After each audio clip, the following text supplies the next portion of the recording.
পেটের মনে হয়। না না, এটা অন্যরকম ব্যাপার। কি হয়, এটা অনেকটা ইয়ে হয়ে করতে করতে অনেক ইয়ে হয়ে যায়। ও অনেক কাছে এতটা করতে পারে, তুমি করতে পারো না। ঠিক আছে, পারো কেন? কেন পারো না? উঠে যাবো পরে কি, এটাই তো সবচেয়ে সহজ। হাতের ওয়েটটা কম আছে, আর তুমি এটা তুলছো আমি তুলবো না। কেন?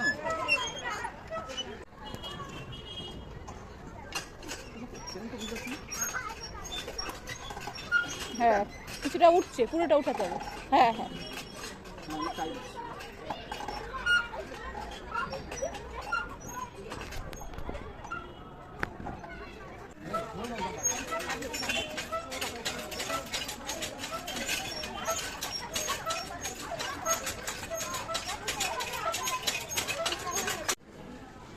তো বন্ধুরা আমার বড় এক্সারসাইজ করছে দেখতে পেলে। তো ভিডিওটা ভালো লাগলে অবশ্যই লাইক কমেন্ট শেয়ার সাবস্ক্রাইব করে দিন।